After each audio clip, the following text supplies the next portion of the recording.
Bueno, pues muchísimas gracias, David, por todo el trabajo. Muchísimas gracias a vosotros, y a vosotras. Os envidio muchísimo poder hacer todo este proceso de aprendizaje conjunto. Y como decía la semana pasada Boaventura de Sousa, que estuvo por aquí, que estuvo en la Tancada, que es importante tener un pie en el mundo académico y un pie en el mundo de los movimientos sociales. También es un súper honor compartir mesa con los compañeros y las compañeras, a los que a continuación voy a presentar. Y no me voy a alargar más. Bueno, simplemente también dar a conocer que esto es una oportunidad también que nos da el CIEME y esta universidad de verano. Y es bueno, dar a conocer la Agencia de Comunicación Intercultural Ítaca, que es un proyecto que nace hace unos 5 años más o menos, y que se ha convertido desde hace 2 años en un elemento que forma parte del grupo de comunicación de la Xarxa Barcelona Antirumors. Xarxa significa red, y esto es un modelo que se ha reproducido en otras ciudades de España y en otras ciudades de Europa también, y que básicamente está conformado por diferentes entidades sociales que trabajamos para desmontar los tópicos y estereotipos sobre la diversidad cultural. Pero también los que formamos parte de movimientos en los que hablamos de diversidad cultural atraviesan otros temas, que es de lo que vamos a hablar hoy. Y bueno, pues estáis invitados a conocer la web. Ya os haremos, a través de David, os haremos llegar pues este vídeo, os haremos llegar, porque allí es un medio que utilizamos para reproducir todos los eventos que se hacen, que se generan desde el mundo de la interculturalidad, pero también, por ejemplo, cuando vienen activistas de defensores de derechos humanos de Colombia, como pasó hace un par de semanas, también pasan por nuestra agencia.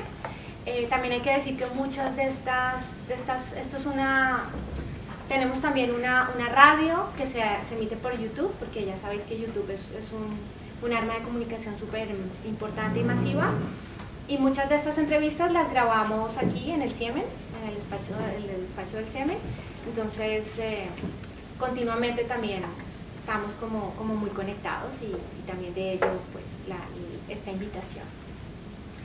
Bueno, sin más, os presento a nuestros ponentes. Por un lado tenemos a Anka. Ella es nacida en Sri Lanka, estudiante de antropología, francesa de nacionalidad, adoptada, viajera, migrante, feminista y lesbiana. Son algunas de las capas que forman su identidad. Ella ahora y desde hace 9 años, 8 años, vive en Barcelona, y bueno, nos enriquecerá con parte de su reflexión sobre cómo vive su interseccionalidad, denunciando estos racismos evidentes o a veces imperceptibles que se silencian y se reproducen. Después tenemos a Demetrio Gómez. Con Demetrio ya tuve la oportunidad de compartir en un curso de comunicación y periodismo intercultural que realicé hace 2 años en el Colegio de Periodistas de Cataluña. Demetrio es activista, formador internacional especializado en interseccionalidad, derechos humanos y minorías. Él es fundador y miembro honorífico del FERIP, que es el Forum of European Roman Young People, presidente de Berberipen Rooms por la diversidad. Veréis que tiene una camiseta que lo lleva. Miembro del patronato de la Fundación Internacional de Derechos Humanos, participante y parte activa de la plataforma europea LGTBIQ Romaní, y nominado al premio Emilio Castelar en el año 2002 en la categoría de activismo social y asociacionismo, y autor del blog Baxtalo.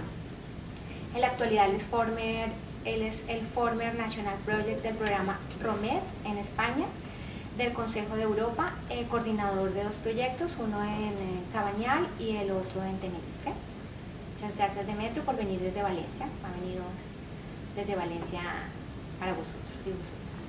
Y por otro lado tenemos a Asís Baja. Asís vive en Barcelona, él es amasic, compañero de muchas luchas, está con nosotros en Unidad contra el Fascismo y el Racismo. Me olvidé decir que también soy activista de esta entidad, y al final os haré una propaganda para invitarnos los que estén aquí el sábado a venir, que haremos un ABC de Unidad contra el Fascismo y el Racismo. Él es licenciado en Biología, trabaja como educador social y mediador intercultural, es activista por los derechos humanos, es coordinador y portavoz de Cornellà Sense Fronteras, Cornellà Sin Fronteras, y hace parte de la Casa Masiva de Cataluña. No sé si se me olvidó algo más, muchas otras cosas también. Ya está.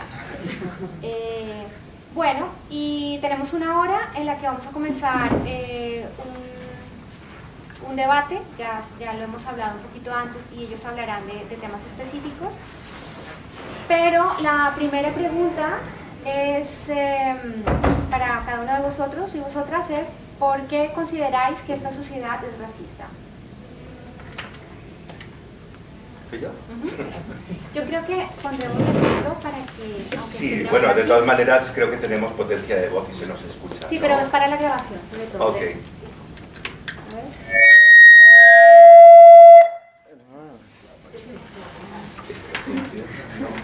A ver. Este sí.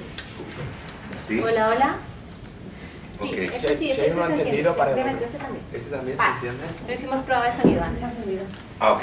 Bueno, es igual, yo tengo buena potencia de voz, me podéis escuchar bien. ¿Que por qué? Bueno, la verdad es que cuando empezamos a hablar o cuando vemos esta mesa y la diversidad que hay, sí que es obvio que hay una cuestión que es distinta.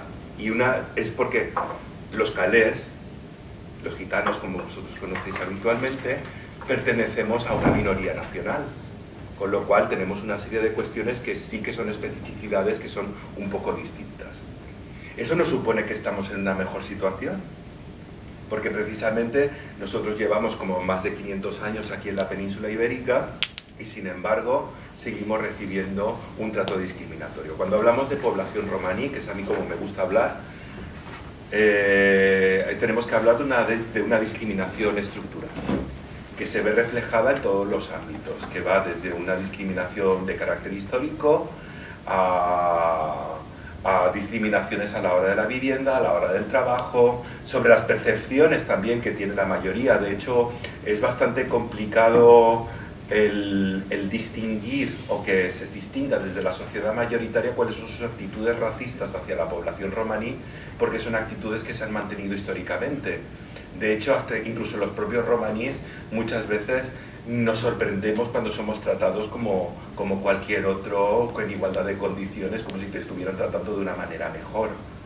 Y eso se refleja mucho en los temas de romafobia y también mucho en ocasiones en los temas de islamofobia. Digamos que tanto romafobia como islamofobia comparten allí una serie de características que son bastante similares en líneas generales. Eso es, no quiero comerme toda la mesa, entonces voy a ir dejando que mis compañeros también opinen. Vale, pues... ¿Bueno? Sí.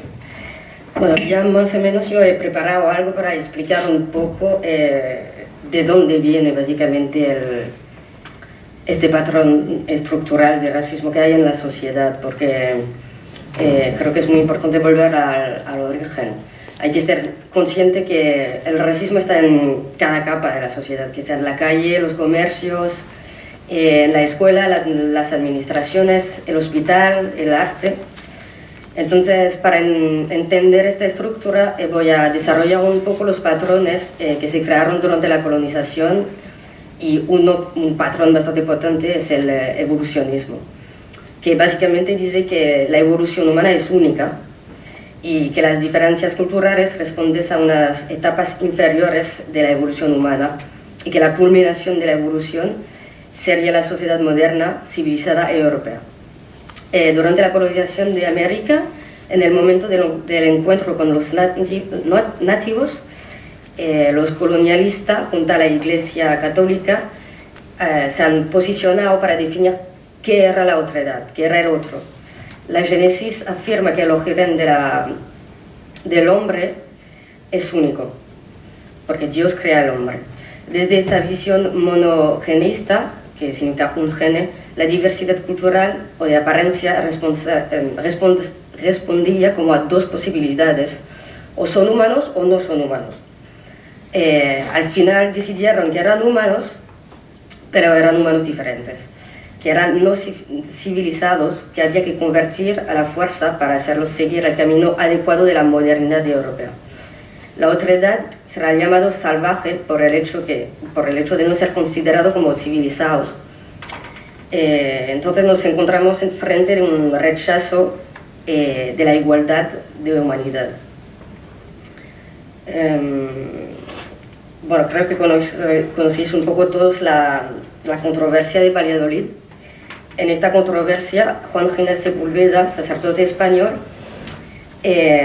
consideró que los nativos eran unas naciones bárbaras y defendía la guerra de conquista porque consideraba que los nativos por naturaleza estaban destinados a ser sometidos a las naciones civilizadas. Aquí ya podemos un poco ver algunos corrientes de pensamiento que llegaron a justificar más adelante la esclavitud. La percepción de la otredad nunca está percibido por lo que es y siempre está hecho desde un juicio de valor.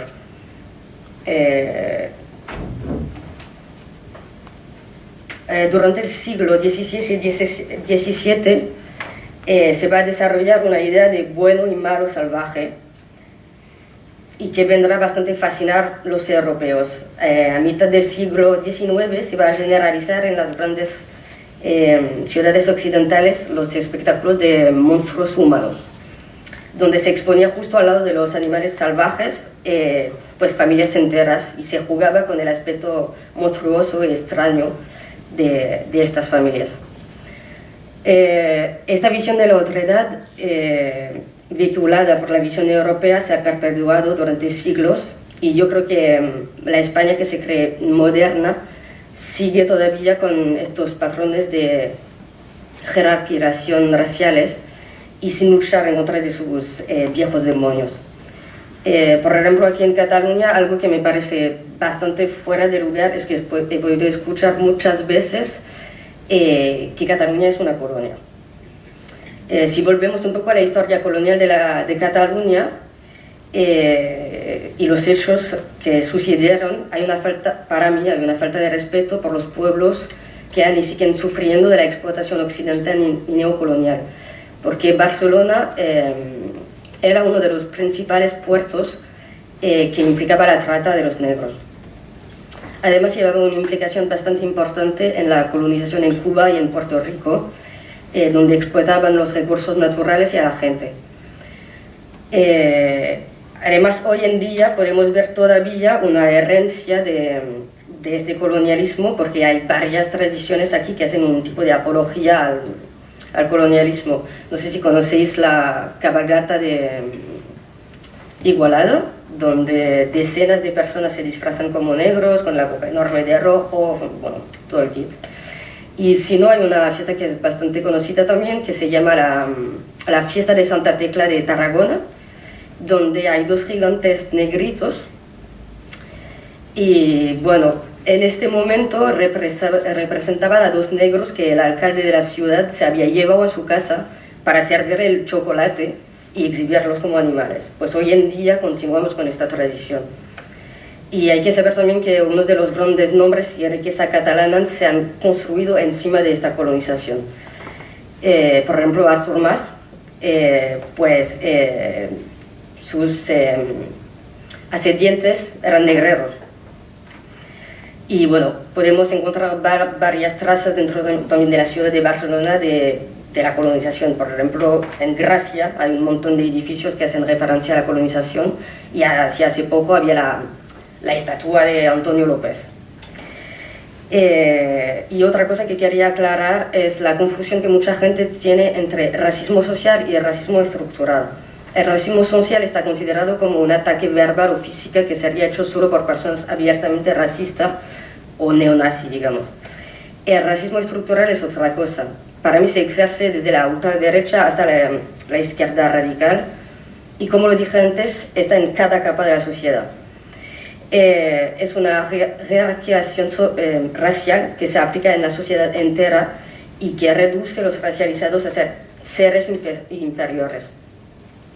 Y aquí os voy a dar algunos ejemplos de cosas que pasan. Por ejemplo, yo noté, porque como soy francesa, que aquí, o que sea en español o en catalán, la gente suele decir gitano para hacer referencia a lo sucio, a lo tonto, a lo mal organizado, y he visto que está totalmente normalizado y integrado dentro de la sociedad. O sea, la gente utiliza estas expresiones sin darse cuenta del insulto que hacen hacia los gitanos cuando utilizan esto.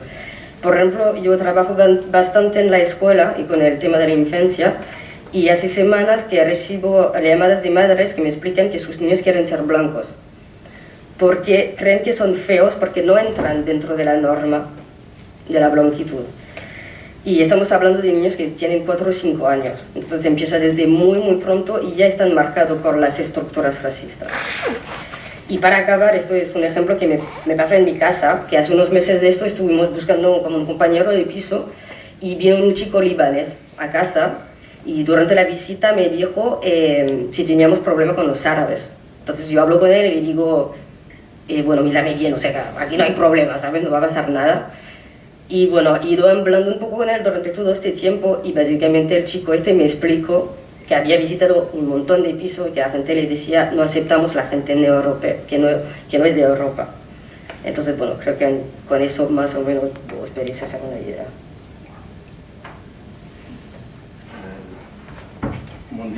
Buenos días a todos. Antes de todo, agradecer, como siempre, CIEMEN con esta iniciativa de defender a las personas, de defender a la diferencia. Antes de contestar a la respuesta si nuestra sociedad es racista o no, creo que nosotros las personas que llevamos una diferencia muy marcada en comparación con la mayoría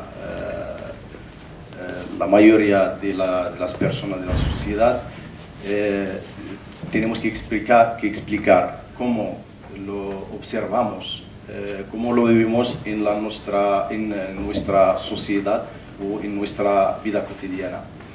Pero antes quería volver a marcar un poco mi diferencia, mi aspecto diferencial. Soy inmigrante, vengo del norte de África, soy amazigh, entre paréntesis bereber, y que significa una persona que viene del norte de África, significa que forma parte de los etiquetados moros, los equivocadamente denominados árabes, mayoritariamente musulmanes. Entonces toda esta carga la llevo, es decir, toda esta carga cuando se me intenta determinar desde la visión del otro, me guste o no, siempre se me etiqueta de estos cualificativos. Entonces, venir del norte de África significa una historia, significa una experiencia entre el norte y el sur. Y esta experiencia, nuestra compañera ha hecho referencia a las colonizaciones de España a América Latina, pero también estas colonizaciones han marcado el norte de África, porque aunque España ha colonizado solo una parte del norte de África, el Rif, el norte de Marruecos, pero también su colonización, su ideología que le llevó a invadir esta parcial del norte de África, no diferencia de los motivos que llevaron a Francia a dominar, a invadir Marruecos, Argelia, Túnez y todo esto. Pero antes de estas colonizaciones había también lo que se llama moros cristianos, es decir, las cruzadas, es decir, la guerra para dominar el otro desde la ideología religiosa. Y a partir de esto, el contexto actual de la inmigración reciente, que muchos europeos e instituciones, eso se ve muy claramente en la ley de extranjería, consideran a las inmigraciones de personas, no digo que hay una inmigración organizada desde el sur al norte, organizada, intencionada políticamente, sino son personas que buscan la vida aquí. entonces siempre se considera desde Europa a estas inmigraciones legítimas, porque se trata del derecho a sobrevivir, de vivir a vivir, como invasiones, como ataques masivos. Entonces, estos tres elementos que he citado en breve condicionan la reacción del otro, cómo nos ven nuestros vecinos en la sociedad catalana o europea en general, cómo se relacionan con nosotros, las emociones que expresan hacia nosotros.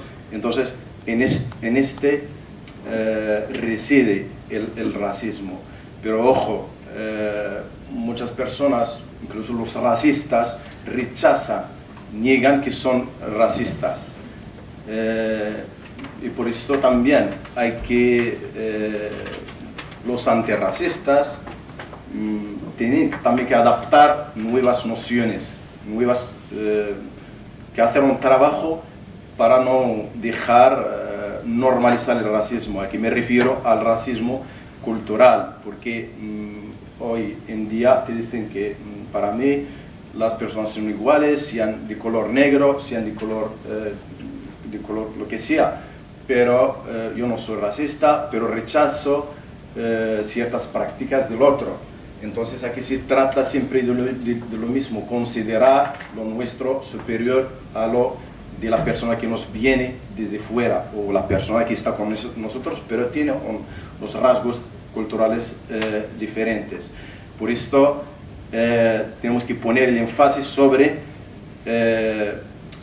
la supremacía basada en el hecho cultural. Y entonces, en mi caso, que soy amazigh, cuando yo digo amazigh, eso significa que vengo del norte de África, significa que es una zona territorial extendida desde el Atlántico hasta el delta del Nil y desde la Mediterránea hasta el Sahel, el norte del Sahara, desde el norte de Níger, Burkina Faso y Mali. Entonces todas las personas que venimos de aquí siempre se nos ponen en el mismo saco, simplemente moros, musulmanes y muchas veces peor. Entonces, aparte de esto, porque no todas las personas también somos conscientes, las personas que sufrimos el racismo, somos conscientes del racismo, somos conscientes del por qué eso nos rechaza. Yo soy de una comunidad en Cornellà, de Llobregat, muchas veces nos reunimos en la asociación y también tenemos un sentimiento de inferioridad que muchas personas víctimas del racismo intentan justificarlo o admitir, normalizar la práctica del racismo. Te dicen que somos en su tierra, entonces legitiman, te dicen que hay un cierto derecho de nos rechazan o nos expulsan. Digo eso para ver dónde estamos y dónde hemos llegado.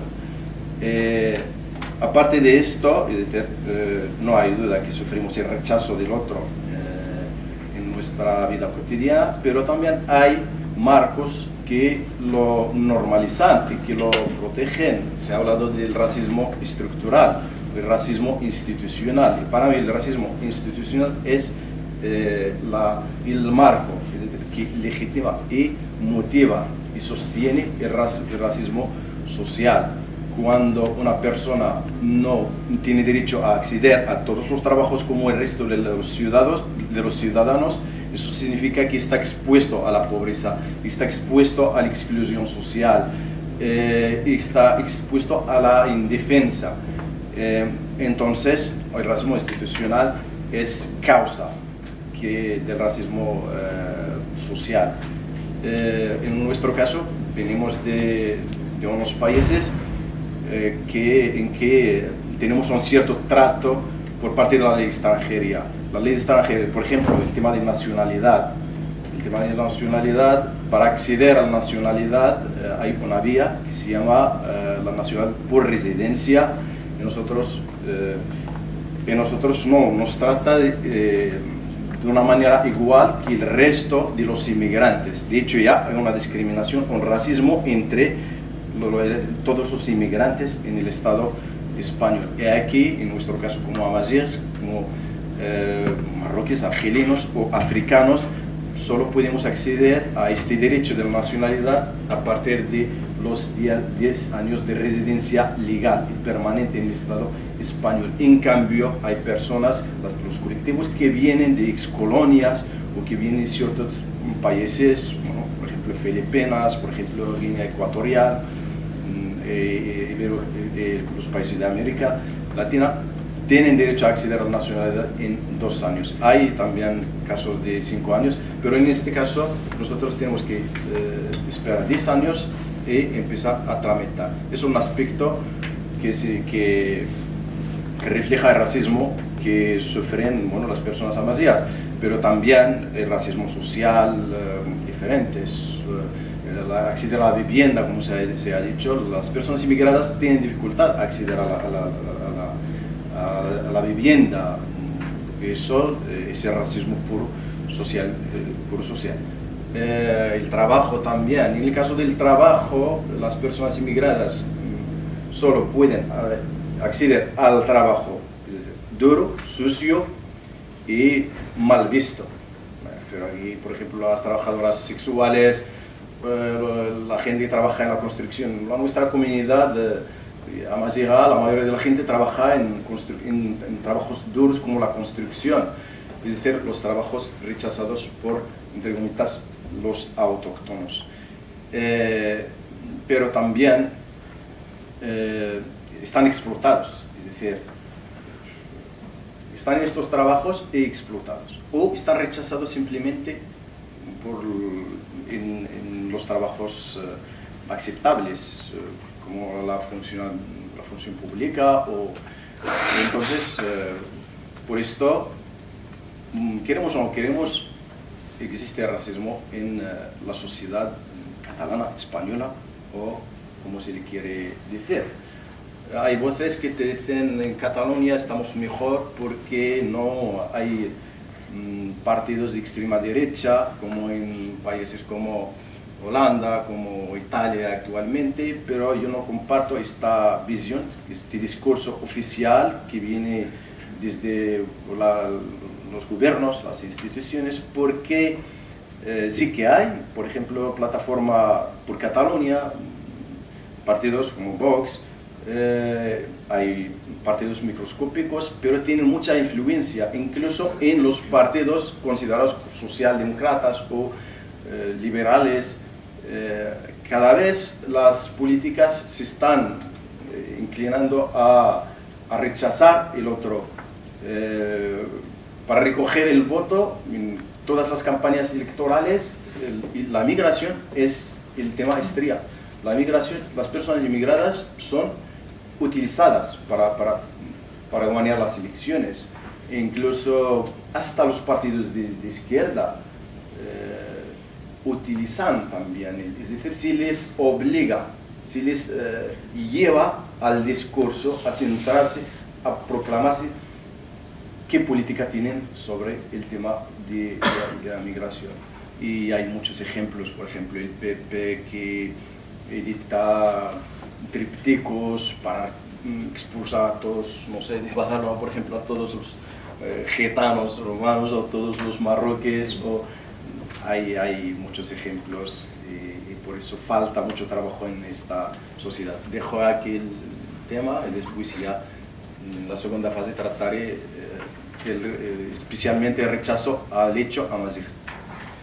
Yo quería, si puedo, quería retomar algunas de las cosas que se han comentado, porque como he sido el que ha empezado, pues empezado así como muy apretadito, y digo, para que hablen los demás, pero me doy cuenta de que hay algunas cuestiones que han sacado mis compañeros que sí que son importantes resaltar, ¿no? Me parece muy importante que se resalte que muchas veces el tema, concretamente el tema de romafobia y racismo antirromaní, es algo como es estructural, efectivamente, como dijo la compañera y el compañero, se ve en todo el panorama político. Desde la ultraderecha, que tiene un planteamiento que en España no tenemos realmente una ultraderecha poderosa como existe en Italia, o como existe en Austria, o como existe en Francia, pero sí que tenemos grupos que son abiertamente y directamente violentos, como Democracia Nacional, que tenéis aquí en Cataluña. pero luego tenemos los otros grupos de ultraderecha que no son realmente como motivados a la acción y que sí que es verdad, como dice el compañero, tratan de camuflar el discurso racista con aquello de no somos racistas, somos ordenados y no sé cuántas otros eslogans que han salido alrededor de todo esto. Al final es el lenguaje, es el discurso neofascista que trata de alguna manera de disimular o que muchas veces recoge incluso postulados o conceptos que se han utilizado desde siempre desde la izquierda para transformarlos y utilizarlos de una manera negativa dentro del discurso. Y ahí hay que estar muy atentos porque si uno muchas veces no tiene esa percepción crítica y esa pequeña cultura política de ir viendo cuáles son las fuentes, puede confundirse y puede estar metiendo la patita, como le pasa a mucha gente que está, por ejemplo, en Casa Pound, en Italia. Casa Pound, en principio, se vende como una organización pues que no soy ni izquierda ni de derecha. Cuando os digan no soy de izquierda ni de derechas, ya vamos chungo. A partir de allí se monta una estructura de trabajo social y no sé qué, donde mucha gente joven que de repente no tiene otra alternativa, no tiene otras historias, se acaba metiendo en Casa Pound y acaba militando en la ultraderecha sin que muchas veces realmente tenga ese concepto inicial de ultraderecha, sino porque está en el barrio, porque tienen algo que hacer y al final a partir de ahí se empiezan a enganchar dentro de las ideas políticas de tal. Dentro de la izquierda democrática y la derecha democrática tenemos también esa situación de rechazo de la parte de la derecha democrática por una cuestión de competencia económica. Lo hemos visto perfectamente cuáles han sido las reacciones del PP, etcétera, con respecto al tema de refugiados, con respecto a cuáles son las políticas sobre inmigración que hacen y también sobre cuál es el trato que nos dan a los gitanos y a las gitanas. Yo suelo hablar de población romaní, que es la palabra más correcta. A partir de ahí, dentro de la izquierda, tenemos esa izquierda democrática que realmente se tira hacia esa historia del buen salvaje. Vamos a crear gitanitos, negritos, moritos, que se ajusten a la historia que a nosotros nos mola. Si pueden ser un poco folclóricos, mejor, ¿vale? Porque molan más. Si pueden ponerse el traje folclórico y pueden salir a hacernos sus 4 cosas que nos diviertan y ofrecernos su gastronomía, y a partir de ahí tenemos cubierta el apartado de actividades interculturales. ¿Vale? Ahí hay mucho que discutir y también hay una forma de colonización y una forma de guiar hacia esa historia del buen salvaje, ¿no? Y también otra de las cosas que pasan en esa izquierda democrática es esa tendencia al igualitarismo, coño. Igualitarismo. ¿El igualitarismo qué es? Pues vale, como somos todos personas, pues todos somos iguales. Eso es lo que debería de ser a nivel de derechos, pero a nivel de sociedad no partimos desde el mismo punto. Por lo tanto, si hacemos un trato de ese igualitarismo, lo que hacemos es perpetuar la desigualdad. Y eso las mujeres, que sois mayorías aquí, lo entendéis muy bien. Cuando sale la historia del Día de la Mujer y de repente, ¿el Día de la Mujer? ¿Pero qué pasa? ¿Que no estás luchando por la igualdad? Pues tendría que ser el Día de la Humanidad, claro. Y te cargas toda la discriminación que tienen las mujeres, te cargas toda la lucha feminista que llevan haciendo durante no sé cuánto tiempo y no sé cuántas cosas más. Pues eso es lo mismo que nos ocurre también a las minorías. Una de las cosas de las que tenemos que aprender las personas que estamos trabajando en diferentes grupos es aprender a distinguir y a localizar cuáles son los mecanismos de opresión. Y eso, poder ser capaces de aplicarlo a todos los grupos, porque ya está bien de establecer diversidades en compartimentos estancos. Tenemos que tender hacia la interseccionalidad, porque si no, se da el caso de que yo puedo saber muchísimo, si yo soy LGTB, por ejemplo, muchísimo de todo el tema LGTB. Empatizar muchísimo con todas las situaciones de LGTB-fobia. Pero luego resulta que veo un gitano y me cago en la madre que lo parió. Resulta que viene un moro y me cambio de acera. Entonces, ¿tú qué tipo de conciencia social? ¿De qué manera estableces tú y reconoces tú los mecanismos de opresión que están allí? Nosotros tenemos que ir hacia los mecanismos de opresión, no vamos contra las personas.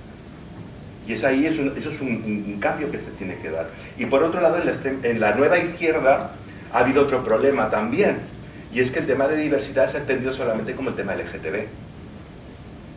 No existen otras diversidades. Y pasa que muchas veces las minorías no tomamos parte dentro de esa nueva izquierda que habría sido nuestra esperanza muchas veces de tener una participación política y también intervenir dentro de la cosa pública, que es un espacio de poder donde tenemos que acceder también. Y cuando hablamos también de la extrema izquierda, muchas veces lo que ocurre es que al final también nos tratan como tontitos, como si nosotros no tuviésemos nuestra perspectiva de liberación y nuestra perspectiva de trabajo. Y al final nos exotizan también. Al final nos exotizan dentro de otros valores. Los superluchadores anticapitalistas de los gitanos, que ellos están en contra de todo, viven en colectivo y no sé cuántos, pues vamos a dejar de echarnos pajas mentales y vamos a caer en la realidad. Y vamos a hablar de personas. Y ese es el problema de la exotización que se produce dentro de la extrema izquierda, también se produce entre los propios grupos racializados, que ahí también tendremos que entrar en algún momento a hacer esa pequeña autocrítica. También otra de las cosas que tenemos que analizar y que muchas veces no se analiza porque siempre se hace desde una perspectiva de la mayoría, es de qué manera impactan el racismo, el antigitanismo, la romafobia, la islamofobia, todo ese tipo de fobias que afectan a las minorías, de qué manera afectan a la propia minoría. De qué manera nosotros mismos, en muchas ocasiones, y debido a la repetición, y debido a la explotación, y debido a que al machaque que te pegan, acabas creyéndote esas cuestiones que te están diciendo desde fuera, y hasta qué punto nosotros también admitimos como imágenes identitarias esas imágenes que se crean desde el exterior. Y eso es un proceso de reflexión que también tenemos que hacer entre todos. Sí, me refiero, muchas veces ocurre, a mí me ha ocurrido, pongo un ejemplo muy cortito, con un niño gitano, cuando he estado trabajando en escolaridad. ¿Has hecho esto? ¿Cómo le has hecho esto a la profesora? No sé qué y tal. Ay, porque soy gitano. La profecía autocumplida, ¿vale? Y a eso es a lo que me refiero cuando hablamos de las autoimágenes que las propias minorías tenemos de nosotros y de qué manera afectan todos esos procesos de discriminación y esa presión que sufrimos a la hora de crearnos una autoimagen. Bueno, Demetrio ha tocado el tema de la interseccionalidad y esta es la segunda pregunta. Vamos un poquito mal de tiempo porque comenzamos un poquito tarde. Y la siguiente pregunta, la siguiente parte en la que también terminaremos de desarrollar todo lo que venimos hablando es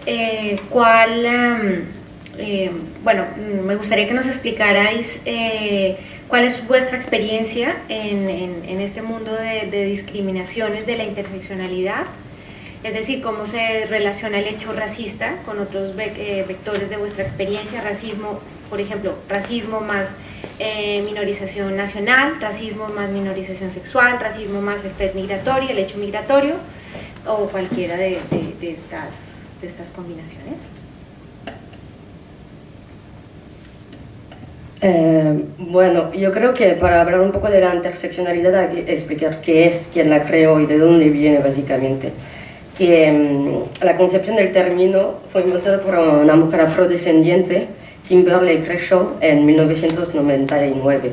Pero hay que saber que ella puso la palabra, que ya había otros autores antes que ya estaban hablando de la posibilidad de cruzar, bueno, las discriminaciones. Básicamente era una manera de descentrarse de la visión del feminismo blanco, que era muy hegemónico, y se explica por la suma de las opresiones como la de la raza, el género, la sexualidad o la clase social. Ella al principio de todo centró su análisis en las mujeres afrodescendientes que estaban discriminadas de manera doble por el género y la raza. Y ella dijo que cuando no podemos nombrar un problema es imposible identificarlo y tampoco arreglarlo. Ella visibilizó el hecho que las mujeres racializadas eran totalmente olvidadas en la sociedad, a tal punto que cuando ellas eran asesinadas por parte del Estado racista, nadie se acordaba de sus nombres. Ella puso a la luz sobre los ataques múltiples y simultáneos que vivimos las personas racializadas, pero al principio del todo el núcleo era las mujeres racializadas, que se ha extendido a muchísimas más cosas después. Este concepto también fue llevado hasta las diferentes luchas feministas y antirracistas y se ha podido, gracias a esto, ver también cuáles eran los diferentes opresores que se podían juntar ellos también, que eran el racismo, el sistema patriarcal machista y heteronormativo. Os voy a dar algunos ejemplos. cuando las mujeres en Estados Unidos, cuando las mujeres blancas de clase media empezaron a despertarse con el feminismo y luchar por la igualdad de género, ellas siguieron teniendo en sus casas servidumbre negras y no lucharon por la emancipación de las mujeres negras, lucharon solamente por la emancipación de las mujeres blancas. Otro ejemplo es, por ejemplo, el hecho que un hombre gay negro va a vivir muchísimo más discriminación en la sociedad que una mujer blanca hetero. Y muchas veces hay un punto de vista desde digamos, el feminismo blanco que tiene dificultad de entender que, por ejemplo, un hombre racializado va a vivir más discriminación que ella. No quita el machismo, pero en la sociedad occidental un hombre racializado vivirá más discriminación.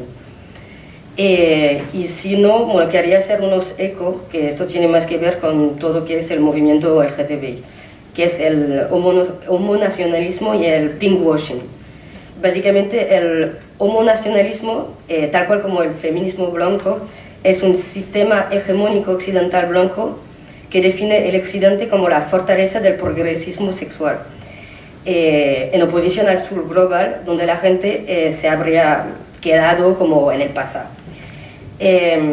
También este movimiento muchas veces nos olvida a nosotros, los LGTBI racializados, cuando tenemos que luchar por las reivindicaciones y en este pensamiento hegemónico. Creo que uno de los grandes problemas que hay a veces en este movimiento, digamos, blanco, que digo blanco como entidad, ¿no? Es que niegan los problemas de racismo que vivimos dentro de la comunidad misma. Además, el homonacionalismo muchas veces acusa el continente africano de ser extremadamente homofóbico, pero no cuentan exactamente toda la historia. Porque antes de la colonización en África había en diferentes partes del continente diferentes géneros, sexualidades, y que no estaban definidas como tan binaria como está hoy en día. Había como fluidez de género, géneros múltiples, sociedades matriarcales y matrilineares, no sé si dice así en español. Durante la colonización, al igual que en América, han tenido que convertirse al catolicismo y entonces han tenido que adaptarse al binarismo de los géneros femenino y masculino. Y otro dato importante, las leyes que hay hoy en día que son homófobas son los europeos que los han puesto ahí. Antes de la colonización estas leyes no existían. Y ahora voy a explicar un poco lo que es el pinkwashing, porque lo hemos visto bastante durante todo este mes, que era el mes LGTBI. No sé si habéis visto que Albiol, el del PP, se sacó una foto en un marco de Instagram en plan, yo soy por los LGTBI, así todo feliz. Entonces era un poco bueno. Y también dentro de la Pride oficial había varios partidos políticos, como los de Ciudadanos, que nunca básicamente nos han ayudado en nada, pero se limpian la imagen haciendo este tipo de eventos. Y una cosa que yo quiero hablar es Israel, porque creo que es bastante problemático también el punto de Israel, que sabemos que es como una de las fiestas más famosas de todo el planeta donde hay que ir a hacer la Gay Pride. El problema es que en Israel la homosexualidad queda un crimen. O sea, no está legal en Israel la homosexualidad. Y otra cosa es que continúan a matar a diario un montón de palestinos, pero para Netanyahu y Israel, pues, bueno, está genial porque así se puede un poco limpiar de todas las otras cosas políticas que hacen y la imagen de asesino que tienen. Y aquí voy a acabar con una cita pequeña de un racializado francés que se llama Joao, que dice: nuestros enemigos políticos no son solo la extrema derecha, son de la extrema derecha hasta la extrema izquierda, especialmente la extrema izquierda que decide si podemos entrar en política o no. Es ella que nos hace test de progresismo si lo somos suficiente o no. Preguntan cuestiones de género y de clase en función de sus puntos de vista. Vienen a someternos condiciones de entradas. ¿Sois lo suficiente feminista o queer? ¿Cómo? ¿De cuál manera? Las cuestiones que nos preguntamos como queer no blanco están especialmente sometidas a la visión de los blancos de izquierda. la clase y el género funcionan como herramientas que permiten a la izquierda y la radical también de intentar de controlar nuestros discursos antirracistas y nuestras acciones. ¿Cómo podemos hacer para parar con este tipo de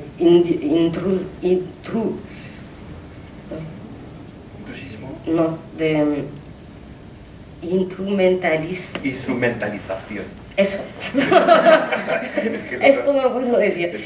Y para que seamos incontrolables, y yo creo que hay que ir directamente molestando con la cuestión del racismo e intentar de no darles espacios de recuperación y estar muy claro en cuanto del racismo que vivimos dentro de la comunidad.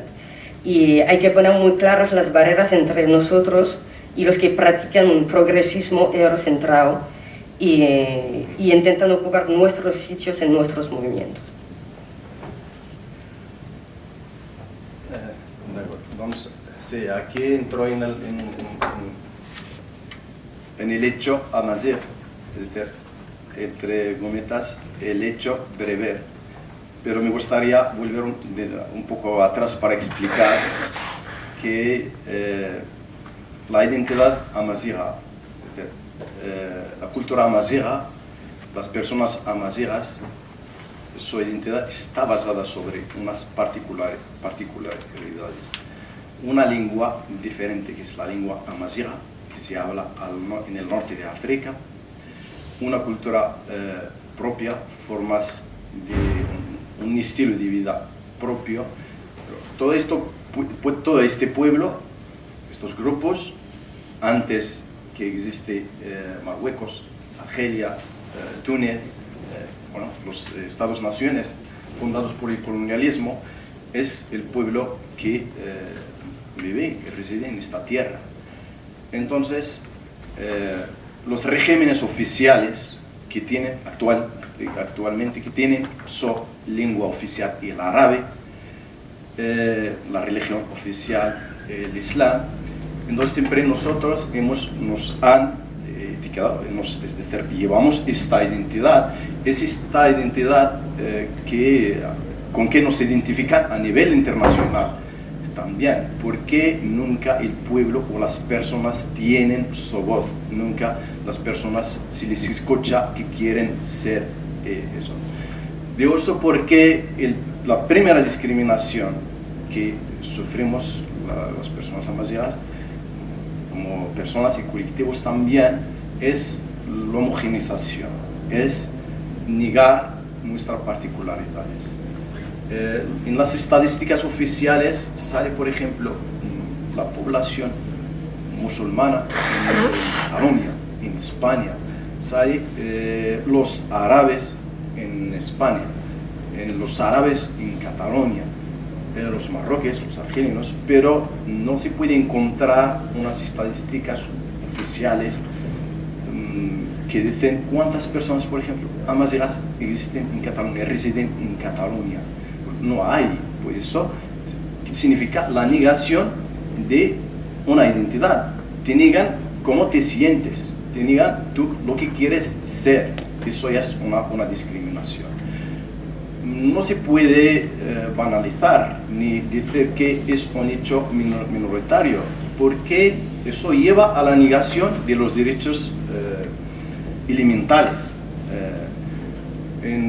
Por ejemplo, en Marruecos hay un debate actual y también se traslada aquí de cuál es la lengua maternal de las personas, de los marroquíes. Y siempre se dice la lengua maternal es el árabe. Y por eso dicen que primero hay que enseñar a los niños el árabe. Y dicen que si no enseñas a los niños su lengua maternal, no podrán tener éxito en el aprendizaje de otras lenguas, el inglés, el francés y otras lenguas. Pero ya el diagnóstico está equivocadísimo. Es decir, no, primero, sí que realmente es cierto que primero hay que enseñar la lengua materna a la persona, pero hay que hacer un buen diagnóstico porque los marroquíes, nuestra lengua no es el árabe. Una cosa es Darija y otra cosa es el árabe, ¿sabes?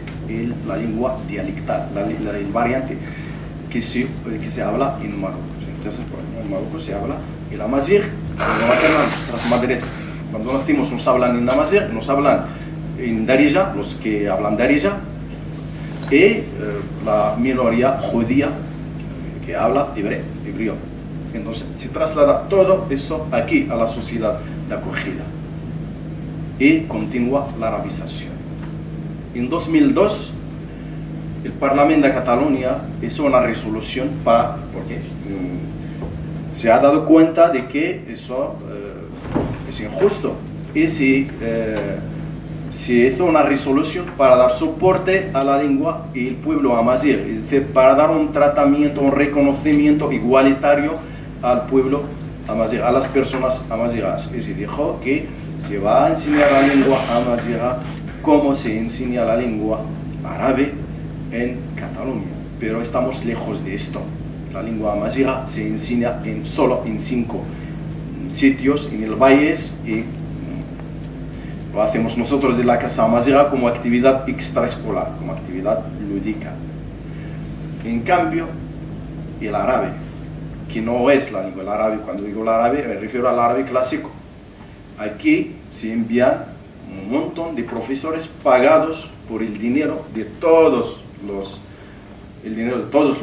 amazighs, los marroquíes, para arabizar, para continuar arabizando a los amazighs en la tierra de acogida, en la sociedad de acogida, y pagados por miles y miles de euros. En cambio, no se dedica ni un euro para enseñar la lengua amazigha en Cataluña.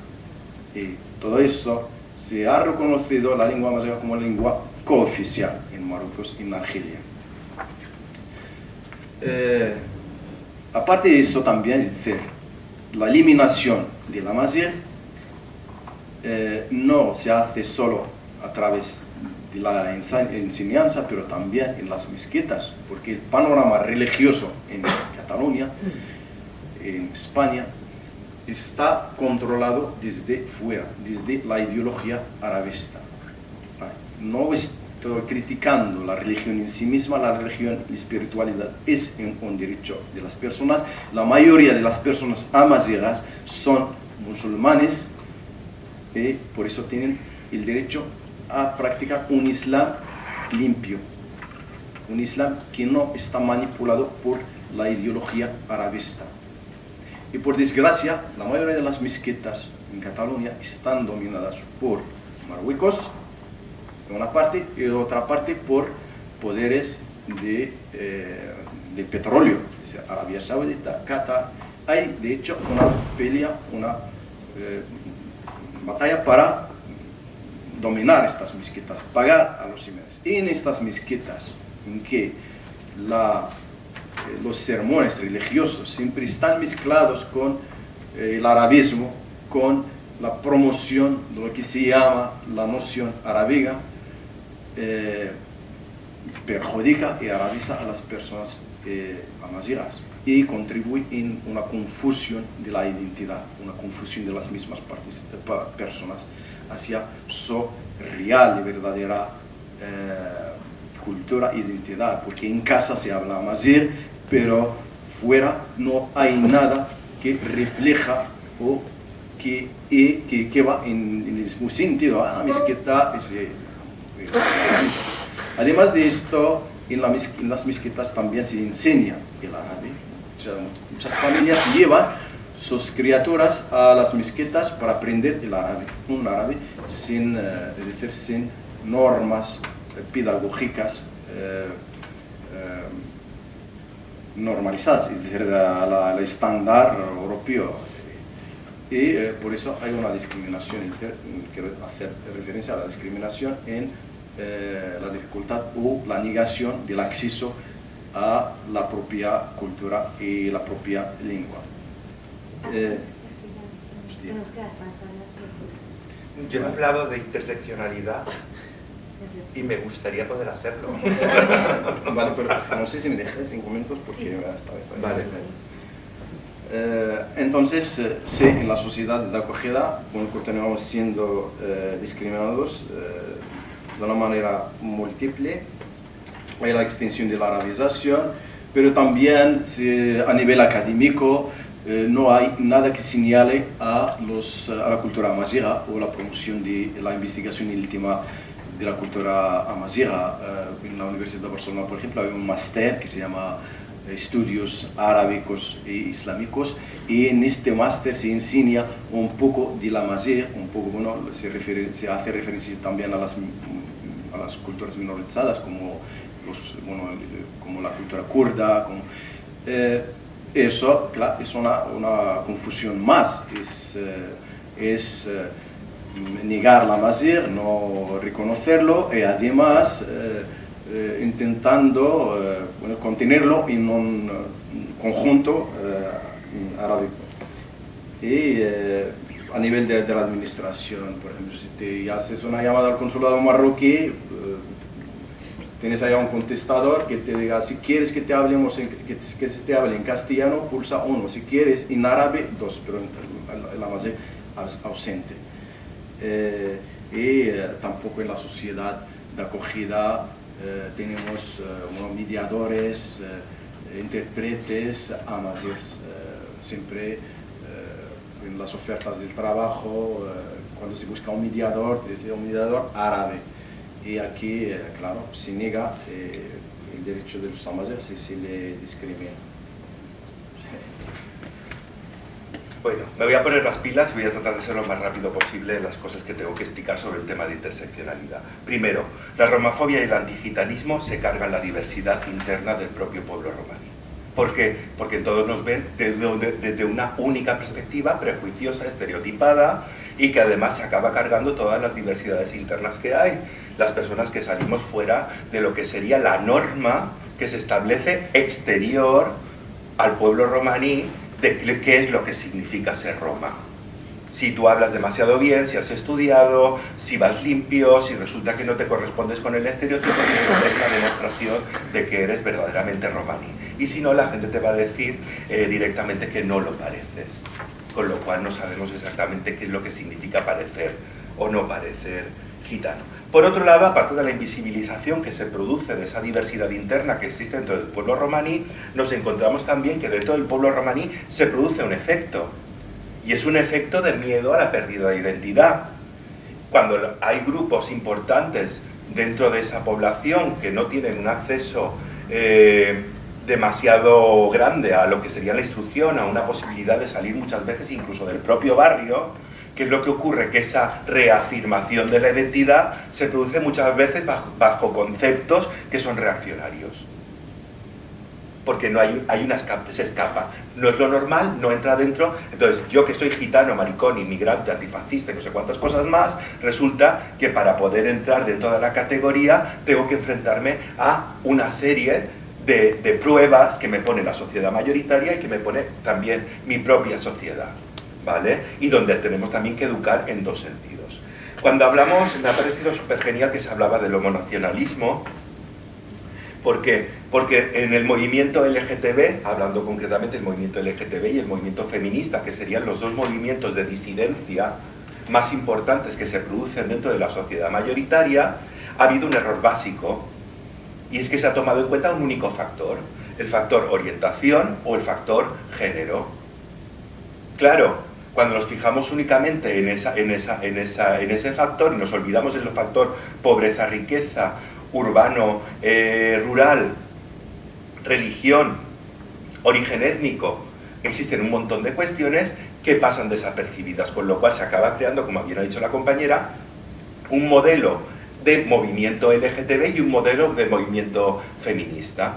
A mí me salen sarpullidos cuando de repente empieza la fiscalización del cuerpo de mujeres entre las propias mujeres. Y cuando hablas con feministas que van de súper radicales y de repente te dicen que es que lo que hacía Sarkozy era genial y era de puta madre.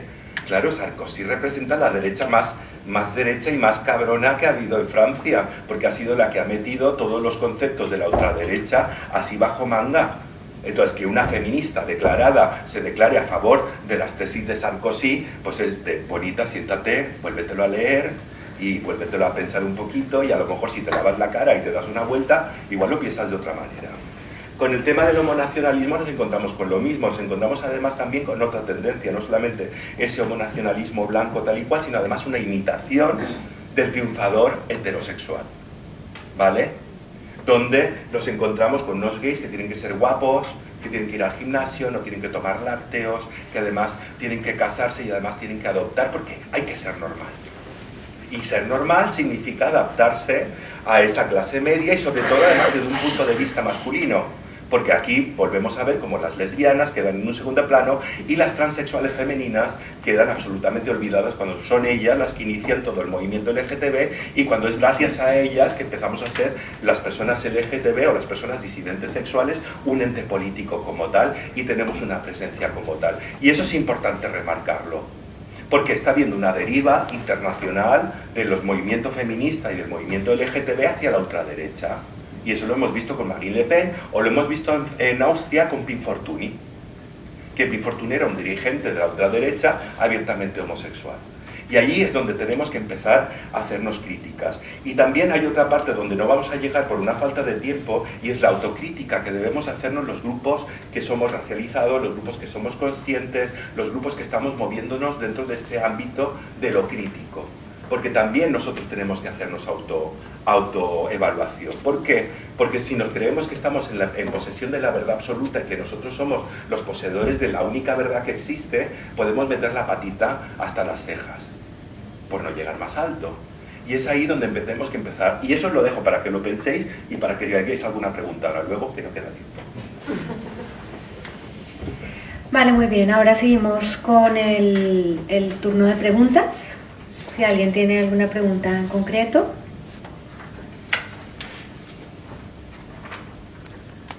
A mí me ha gustado, un concepto que ha comentado Ana al principio, que era lo del blanquismo, si yo recuerdo. Estuve hace 8 años así en la India y me sorprendió muchísimos centros de blanqueamiento de piel, pero muchísimos.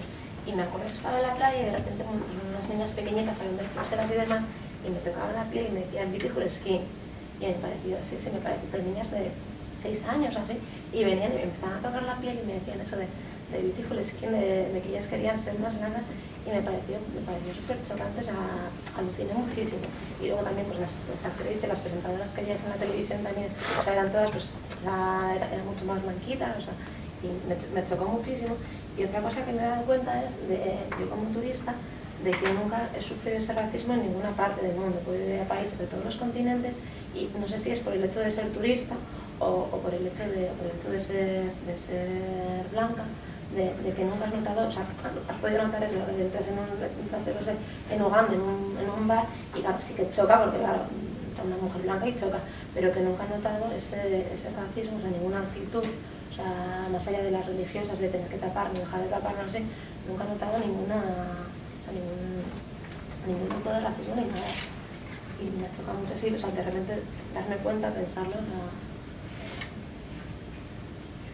Bueno, es que creo que el problema en el sur global hay un problema bastante potente de muchas mujeres que quieren ser blancas y utilizan un tipo de crema que además quema la piel. Entonces, y es verdad, si veis un poco de películas del mundo, cuando vamos en el sur, muchas veces los actores van hacia lo más blanco posible.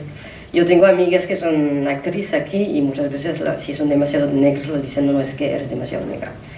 Entonces es bastante problemático y habrá que hacer mucho trabajo dentro de los países del sur para hacer entender a la gente y a las mujeres que son guapas tal como son. Por ejemplo, en África también las mujeres suelen tener el pelo liso, que es un problema bastante potente, que aquí intentamos de cambiar todo esto, pero que en el sur va a ser bastante complicado cambiar todo esto. Aquí nos exotizamos, nos ponemos morenas, te rizas el pelo, Ya, es que como sí. va al inverso. Pero sí, es un problema que es bastante potente, pero creo que, por ejemplo, si ya había otros ejemplos en la televisión, políticos y todo esto que tendrían un color de piel, digamos, más oscuro, una diversidad del más blanquito al más oscuro, pues quizás que si los niños veían estos ejemplos, no van a querer utilizar este tipo de cremas y todo esto. Y creo que cuando tú vas de vacaciones tienes el hecho que eres blanca y turista. Entonces lo que puedes vivir es discriminación. Sí, europea, bueno, occidental. Pero puedes vivir discriminación, que alguien en la calle te podría decir, tú puta blanca. Pero otra cosa es que no vas a vivir una discriminación estructural dentro de los países del sur. Una pregunta. Pero un momento, yo simplemente quería, como complementando esto y que se quedó en el aire, y es sobre como la falta de referentes que hay. Entonces, yo como periodista en un medio de comunicación, o sea, si pensamos que esta sociedad es racista, sí, lo es, porque no hay unos referentes que dejen claro o que evidencien todas las diversidades que hay, ¿no? No solo la diversidad o diversidades culturales evidentes. O sea, en TV3, bueno, en BTV ahí está la Tania, ella hace un programa, en TV3 alguno también, pero son mínimos, no corresponden a los porcentajes, ¿no? Y entonces en el mundo de la educación, que tú trabajas en el mundo de la educación, tampoco existen, no son los profesores. Entonces, por más que yo le quiera educar a mis hijos, y decirles, esta sociedad no es racista, la gente, ¿no?, es mucho más abierta. Si eso no se refleja en la sociedad, no se puede dar. Es eso. Yo te quería preguntar, antes había un momento en el que estabas hablando de cómo en Cataluña ha habido una tradición de negreros, como sobre todo Cataluña se ha hecho muy rica gracias a todo ese comercio que se hizo, si se le puede llamar comercio, comerciar con personas, que se hizo con Sudamérica. Entonces, alguien que es heredero, ya sea a nivel económico o a nivel cultural, de esta tradición que ha hecho rica a su nación, a su estado-nación, a su territorio, está menos legitimada que una persona que ha vivido o que desciende de este tráfico de personas y que luego se ha sentado aquí, o con una buena formación y aceptando las realidades históricas tú puedes luchar igual de bien por esas injusticias. Porque antes apareció que es que no, por ejemplo, Artur Mas, que no es el caso, nunca estará legitimado para luchar por los derechos sociales porque sus tatarabuelos fueron negreros. Imagínate por un momento que fuera el hombre de más de izquierdas del mundo. Solo su herencia histórica, de la cual él no es culpable, lo ilegitima. No, pero hay una cosa que es bastante importante aquí en Cataluña y en España, es que niegan el pasado. Si aceptamos el pasado, Vale. podemos avanzar. Vale. Si negamos lo que ha pasado, aquí hay un problema bastante importante. Porque, por ejemplo, en Francia, bueno, Francia tiene un montón de problemas también, pero en 2001 se ha reconocido la esclavitud como crimen en contra de la humanidad. Y que esto ha estado bastante potente, y además era una mujer negra que hablaba con acento de la Guyana que hizo pasar esta ley. Y a nivel de Francia y de nosotros los racializados ha estado muy importante de ver todo esto. Yo no creo que hay como, o sea, si se acepta el pasado podemos trabajar a partir de esto, pero si lo negamos, aquí sí que entramos en problemas. Yo sí quería además comentar otra cosa, que son las historias desconocidas. Gracias a que ella ha sacado el tema del tema del colonialismo, el tema de tal, pero es que hay muchas cosas que no aparecen en los libros de historia. Nosotros llevamos 500 años aquí. Nosotros hemos sufrido un genocidio, que fue la Gran Redada, en 1749 con Fernando VI. Allí 12.000 personas romanís, hombres, mujeres, ancianos, ancianas, niños, niñas, murieron en las galeras. Y fue un apresamiento generalizado que se hizo por el Marqués de Ensenada. Y el señor Marqués de Ensenada sigue teniendo calles dedicadas y sigue teniendo estatuas en España. O sea que no nos olvidemos. Y sí que es necesario investigar, y sí que es necesario empezar a saber cuál es la historia oculta que no nos han contado. Y sí que es muy importante que la historia del pueblo romaní aparezca en la historia de España, porque es un pueblo constituyente del propio Estado español. Cuando nosotros llegamos aquí, a la península ibérica, todavía no existía España como ente político, como Estado. Nosotros somos miembros constituyentes de este Estado también, y sin embargo estamos completamente olvidados. Y me hacía muchísima gracia, entre comillas, cuando hablábamos de la cuestión Amasí, porque aquí jamás, en estos 500 años, se ha dado una sola clase de caló ni una sola clase de romaní. Hasta el punto que los propios calós que vivimos en la península ibérica no hablamos ni siquiera la variante dialectal del romaní, que ha pasado de ser un dialecto a convertirse en un habla, y donde las poblaciones, la gente más joven, no habla una sola palabra o quizás 3 o 4 vocablos del romaní. Y esa es una deuda histórica que tiene España con el pueblo romano. Yo sobre el tema Amasí he leído algunos libros que tratan muy parcialmente la cuestión de la culturización del pueblo Amasí, pero hacia el territorio francés, pues más o menos orientados en el tema, en la época de los años 60 y demás. Y me preguntaba cuál sería tu punto de vista sobre esta culturización desde la vertiente francesa. ¿Estaría el pueblo Amasí sometido a una triple aculturización o primaría sobre todo la culturización de árabe islámica sobre el resto?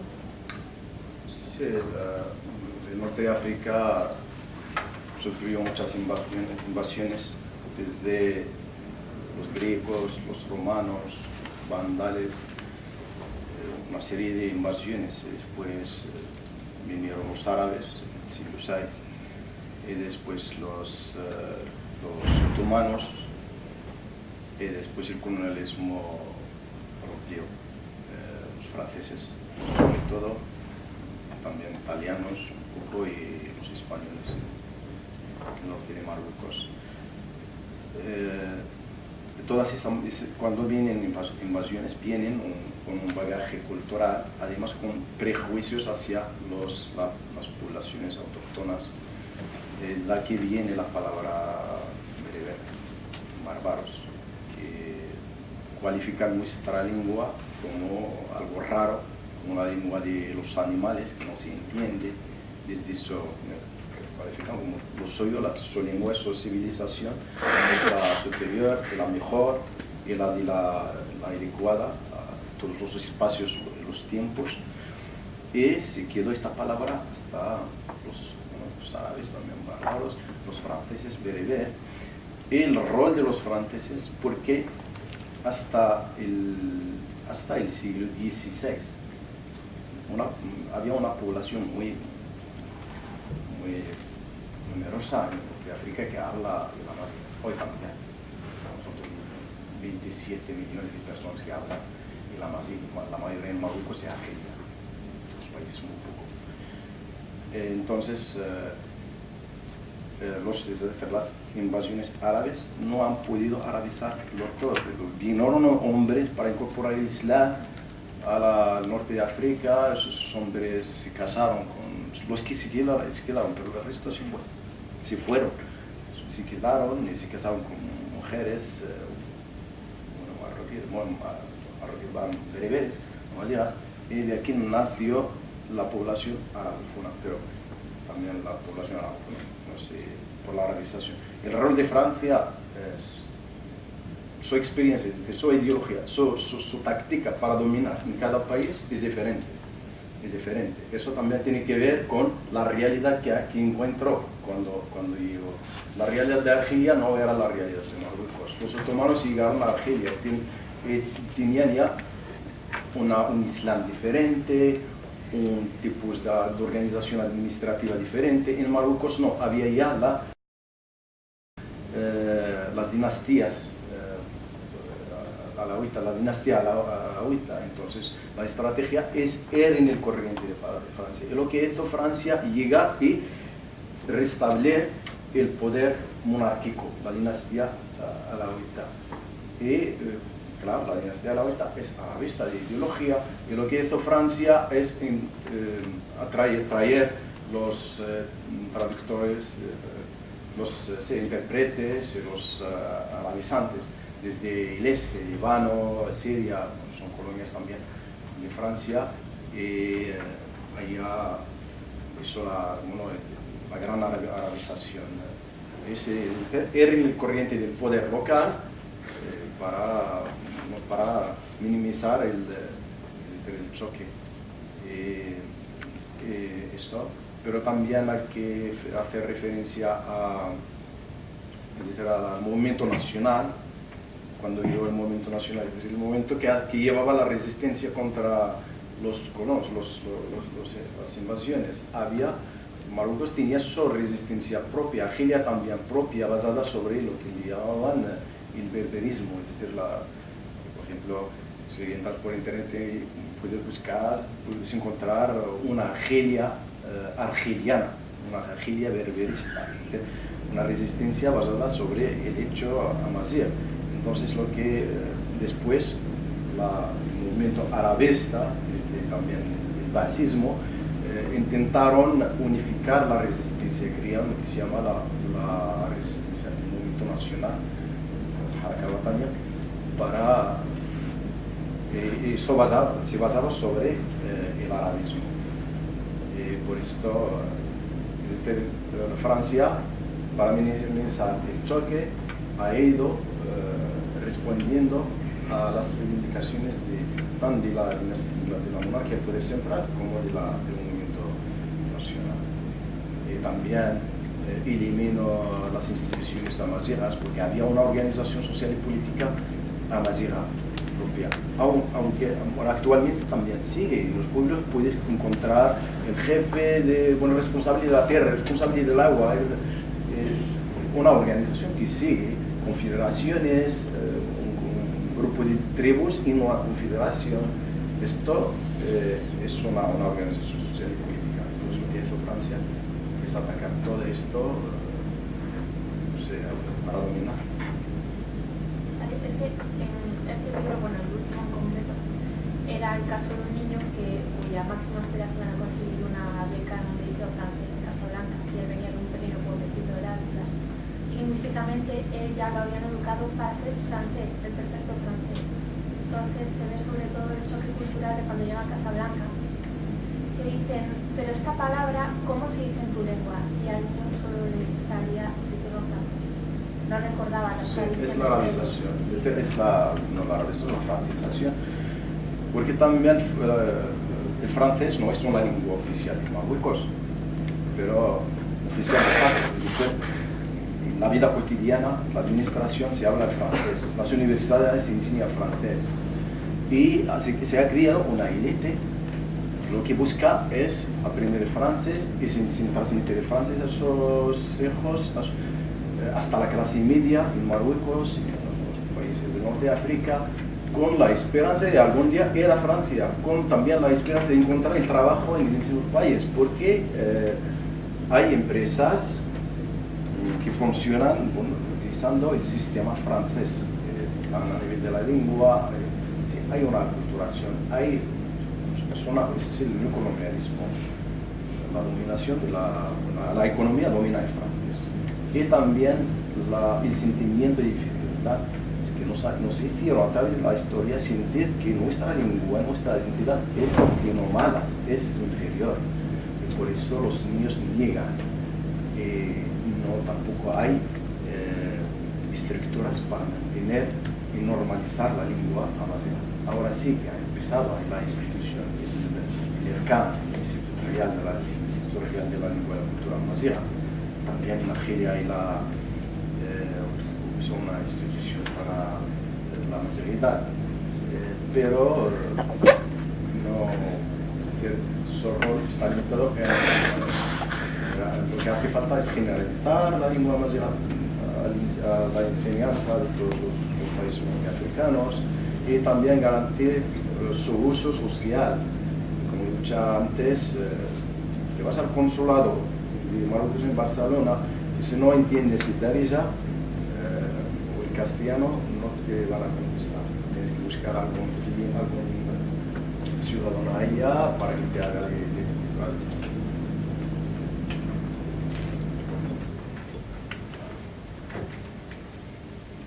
Solo un comentario, no una pregunta, que me ha gustado que ha dicho Demetrio de la autocrítica, del hecho de que esa nueva izquierda que ha surgido, que no tiene nada que ver con las izquierdas de hace un siglo, de como, no sé si es desde un complejo de inferioridad o algo, de querer poner como la persona racializada o la persona discriminada por género o por, bueno, de la interseccionalidad, de las diversas formas de discriminación, pues de quererla poner como al mismo nivel, de decir, uy, no, pobrecito, los negros también pueden llevar traje y tener empresas, ¿no? Como de querer llevar al nivel de privilegio de la persona normal, la persona de esa división de la normalidad y la migrantidad, no sé cómo decirlo.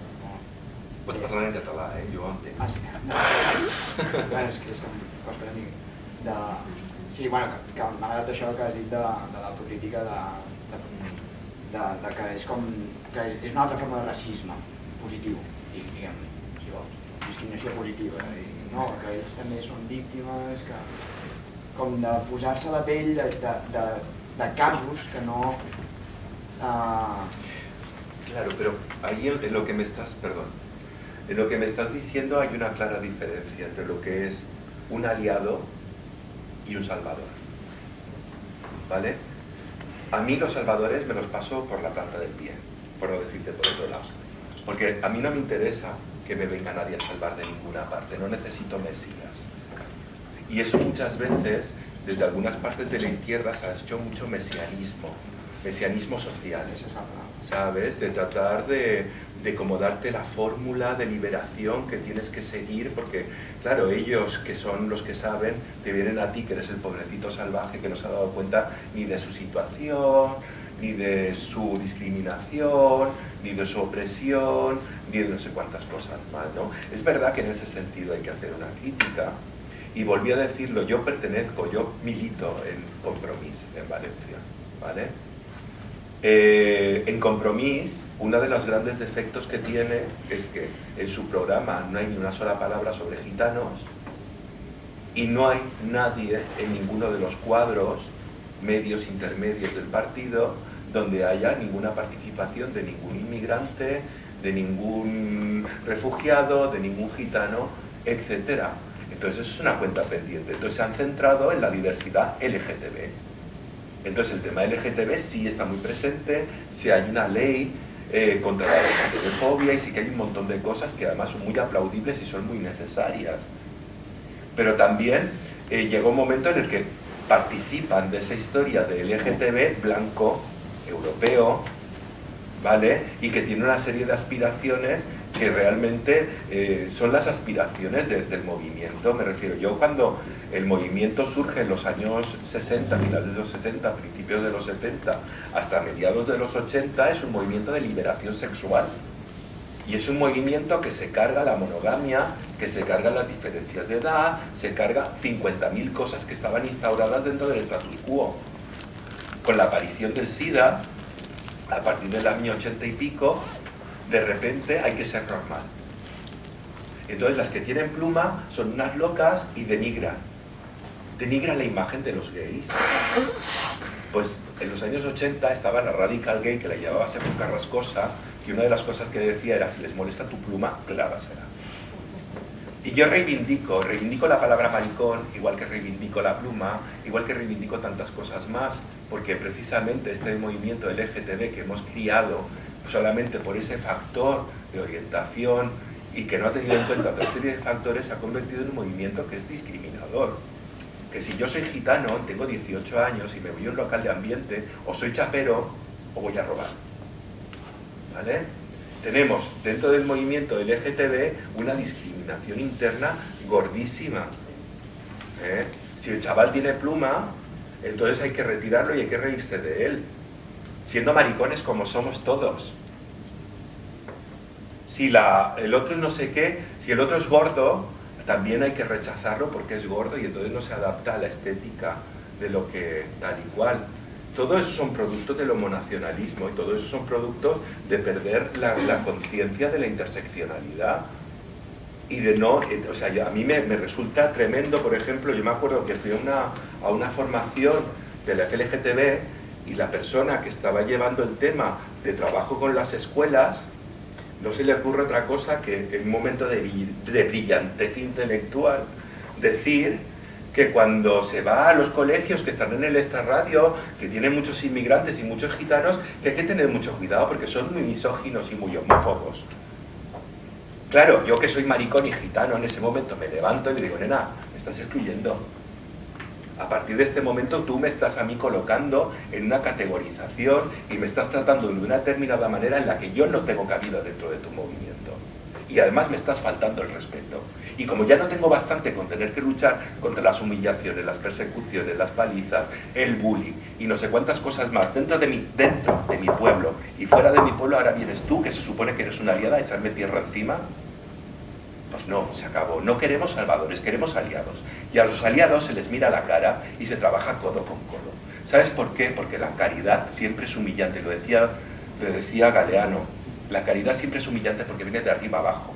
Y yo no quiero caridad. Yo quiero ser un ente político y social y quiero llegar a los lugares de poder donde tengo que estar. Y otra de las cosas que no hemos tratado y que yo sí que quiero que tratemos es el tema de los delitos de odio. Esto ya está en las narices de la banalización y de la instrumentalización de los delitos de odio. Los delitos de odio, la figura jurídica surge para proteger a los colectivos que están desfavorecidos, que son grupos diana y que pueden padecer una discriminación. Y que yo sepa, ni el Estado, ni las fuerzas de seguridad del Estado, ni la monarquía son colectivos marginales. Esos no son delitos de odio y eso tiene que quedar claro desde ya.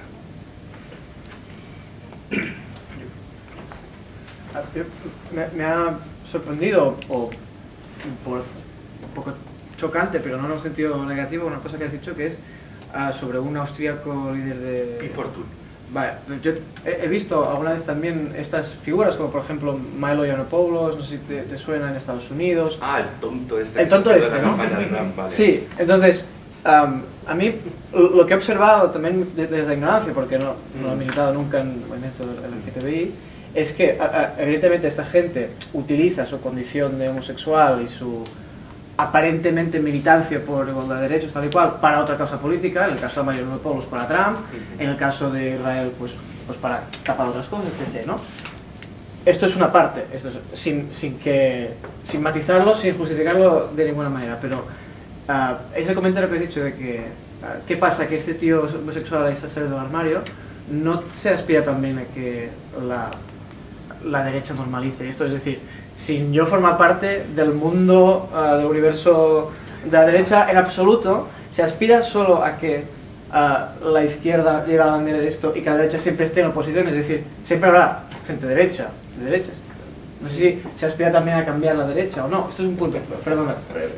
Como poco voy a preguntar otra vez sobre la cuestión de Israel, insisto, sin justificar ninguna de las barbaridades que hacen, etcétera. Pero no pienso que, justamente como decías, el tema de la autocrítica, pienso que tenemos que ser un poco más, no sé cómo decirlo.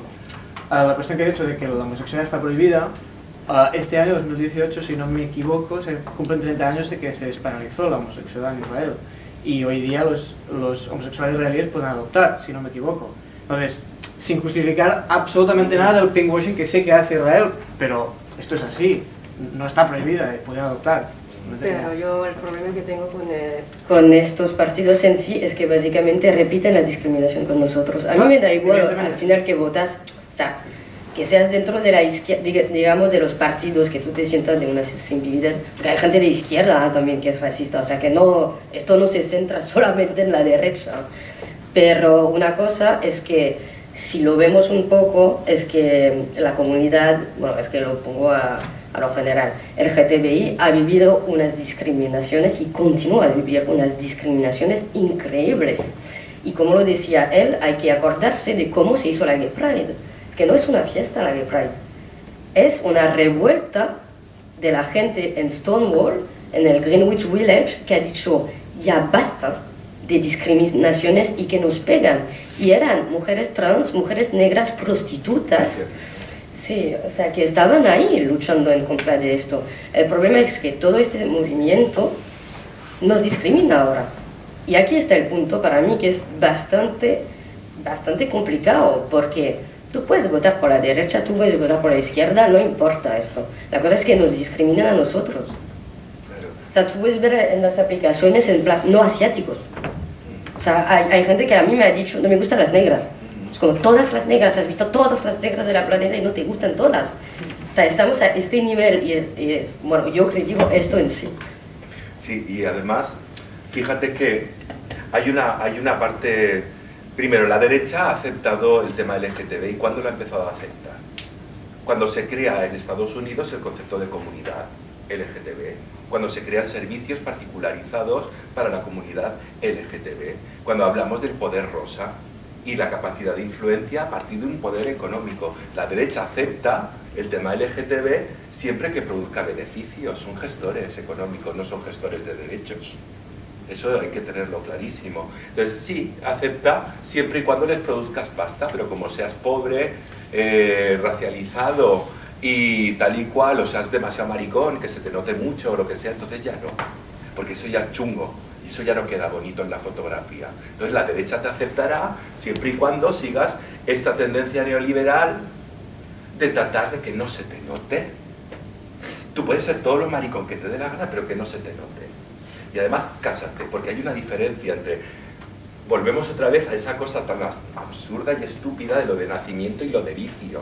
Con otras palabras, pero es los maricones bien, que se casan y que adoptan, como Ricky Martin, Jesús Vázquez, ¿vale? Y los maricones chungos que se drogan, son promiscuos, no tienen pareja estable. Tenemos ahí una categorización moral, que es lo que hace siempre la derecha. Establecer unas categorizaciones morales y no éticas, morales, en base a su creencia, a su conservadurismo, a tal y cual. Entonces, claro, si nos queremos ir hacia esa deriva, y claro, la derecha siempre aceptará a un maricón que sea blanco y que sea un poquito racista, que no acepte demasiado a los inmigrantes, que no acepte no sé qué. Ese es el modelo que se está exportando y es el modelo en el que, desgraciadamente, el colectivo LGTB está cayendo en la trampa, igual que el movimiento feminista está cayendo en la misma trampa, en ese sentido. Con el tema del pinkwashing, yo creo que es muy importante porque se está dando una imagen de Israel como si fuera la gran tierra de las promesas y las libertades, y sobre todo con el movimiento LGTB. Pero es que no hemos visto, a mí me gustaría, no sé si tenéis Netflix, perdonad que haga propaganda, pero en Netflix hay un documental que se llama Oriented.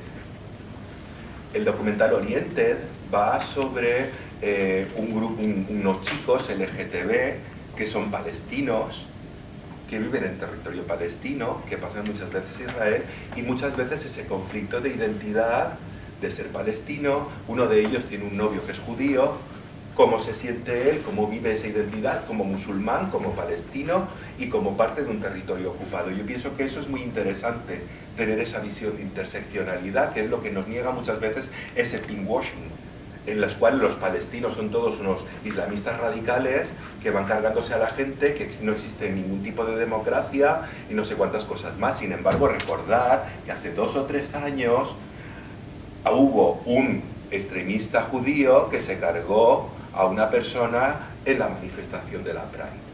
Porque cuando estamos hablando de los ultraortodoxos judíos que viven en Israel, o cuando estamos hablando del gobierno, es una palabrota, del gobierno de Israel, que está hablando ahora de que Israel tiene que ser blanco, porque hemos visto, ¿os habéis fijado alguna vez cómo ha tratado Israel a los sobrevivientes del Holocausto? ¿En qué situaciones de miseria viven? ¿Habéis visto alguna vez qué ha pasado con la población que venía desde Etiopía, los falasas? ¿Cómo son tratados, que son judíos de piel negra? ¿Cómo son tratados dentro de las ciudades? Hay un montón de discriminaciones y un montón de historias que se están lavando con un oropel que se está vendiendo con el tema LGTB y que además se lo están comprando los movimientos oficiales LGTB, porque aquí en el Movimiento del Orgullo de Madrid, el oficial, se le estaba dando una cabida y se le estaba dando una propaganda a Israel, y además lo estamos viendo en las promociones de viajes de ahora de este verano, lo estamos viendo en todos los sitios. O sea, ¿es bueno? Pues no es bueno que se oculte debajo de la alfombra toda esa cantidad de muertes, porque eso trae muertes. Estamos hablando de matanzas a civiles, estamos hablando de apartheid, estamos hablando de un montón de cuestiones que no son sopa boba, no son cualquier cosita, ¿sabes? No es que ha habido alguien que ha cometido una corrupción y entonces con el pinkwashing lo tapo. No, lo que estamos tapando debajo de la alfombrita son cadáveres, son personas asesinadas, son personas humilladas, maltratadas y apartadas, excluidas de cualquier cosa, y eso hay que pensarlo. Bueno, ya tenemos 5 minutitos para cerrar. No sé si tenéis más preguntas. Una cosa muy cortita. Quería preguntar, en los últimos años ha habido en la televisión un montón de programas tipo Gypsy Kings, Palabra de Gitano. O sea, estereotipar más, no sé si lavado de cara, o sea... No entiendo muy bien también cuál es la intención que hay detrás, si existe algo detrás, o sea... Pues mira, estos tipos de programas lo único que hacen es reafirmar estereotipos y además sacarte a 4 capullos que salen en la televisión que al final dicen 4 gilipolleces y que representan a todo un pueblo. Es que, a ver, la gilipollez nos hace universales. Los gilipollas son de todos los colores, de todos los orígenes, de todas las religiones, de todas las extracciones, de todos los lugares, me refiero. Entonces, este tipo de programa realmente lo que está haciendo es una diferenciación, creándonos una imagen de una especie de tribu semimística, ridícula, exagerada, etcétera, que no refleja para nada cuál es la realidad. Y además, ¿sabes cuál es el problema? Volvemos otra vez al tema de la autoimagen. Nosotros, como grupo, tenemos tanta falta de autoestima a nivel individual y tanta falta de autoestima a nivel de grupo, que el hecho de que aparezca algo donde la gente no está diciendo los gitanos son unos pedazos de cabrones que venden droga y que son no sé qué menos, de repente lo aceptan. Y ¿sabéis qué? Que desgraciadamente hay un share de gente que lo ve y muy elevado y que son gitanos. Y que muchas veces acaban recogiendo muchas de esas imágenes como señas de identidad. Y es vergonzoso y es terrible. No sé si habéis visto también uno de los pequeños líos que ha habido últimamente con una película sobre unas chicas lesbianas gitanas. Sí, sí, sí. Yo la primera vez que recibí noticias sobre eso, dije, coño, guay, se visibiliza la cuestión lésbica gitana. Pero claro, yo no he visto la película, no puedo juzgar la película. Sí que esa señora se puso en contacto con nosotros y yo le di información. ¿Para qué? Para que nos utilizara como ente político y social, no como un ente ornamental, exótico, como si fuéramos los guacamayos de la película. Y además, una de las cosas que ya acabó de reventarla de fondo fue cuando la señora se planta como la Juana de Arco de las gitanas lesbianas, como la gran libertadora blanca que llega a salvar a las mujeres gitanas, que resulta que de repente no hay ni directoras, ni guionistas, ni actrices. Dices, vamos a ver, mentecata, que eres una mentecata. Dedicándote a lo que te dedicas, ¿no podrías investigar un poquito y darte cuenta de que hay mujeres directoras, que hay mujeres guionistas gitanas, que están en activo y que están trabajando? Investiga, guapa, antes de echarle tierra a la gente que estamos trabajando desde hace años y para que invisibilices la labor que estamos haciendo desde hace muchísimo tiempo. Entonces, no queremos salvadores, queremos aliados. Aliados y aliadas. ¿Cuál es el primer paso para ser aliado y aliada? Deconstruirse uno mismo. ¿Cómo se deconstruye uno mismo? Admitiendo de principio que tiene una serie de privilegios que tú no tienes. ¿Vale? Cuidado, que nos hemos quedado con otra parte que a mí me parece que es muy importante también, y es que nosotros también nos critiquemos. ¿Vale?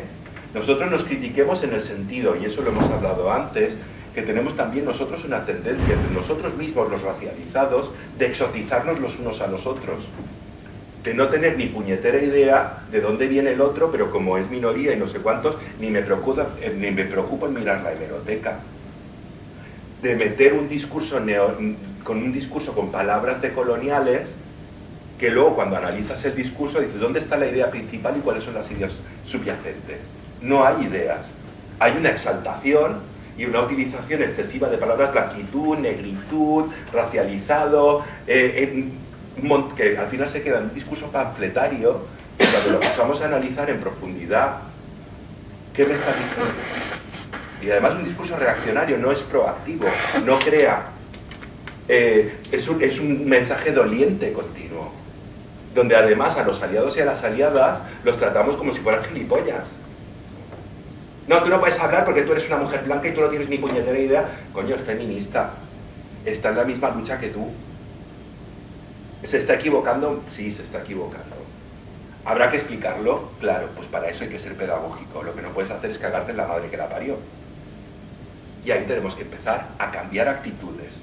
Las actitudes eternamente dolientes, eternamente quejumbrosas, no producen positividad y no producen acciones proactivas. Entonces, ya está bien, vamos a salir un poco de lo reaccionario, vamos a empezar a ser proactivos, vamos a crear cosas y sobre todo, y por favor, y eso hacerlo siempre en cualquier momento. Cuando os den un texto, cuando os den un discurso, analizarlo, como hacíamos en el instituto, idea principal, idea subyacente. Si no hay ideas, es una mierda de discurso, ¿vale? Que lo único que nos puede tender es o hacia un populismo chungo o hacia un fascismo. Analicemos los discursos, por favor, importantísimo analizar discursos, no exoticemos. Y sobre todo, cuando alguien diga algo, coño, estamos en la era de la información, mira la hemeroteca, a ver de dónde viene y quién es el que está hablando, ¿vale? Porque yo he visto situaciones en las que se ha apoyado a gente porque tenían un discurso racializado y hablaban de blanquitud, negritud, en la presión de no sé cuántos, tal y cual, y luego resulta que te pones a mirar la hemeroteca y resulta que la señora, la buena señora, está en el número 15 de la lista de una ciudad de no sé dónde del PP. Y tú eres racializada, antisistema y no sé cuánto, no sé qué menos, bonita. En el PP, tu papá, a ver si nos ponemos un poquito a la cara otra vez de nuevo, ¿eh? O sea, autocrítica, importante. Bueno, con esa reflexión que nos deja el Demetrio acabamos. Y muchísimas gracias a todas y a todos.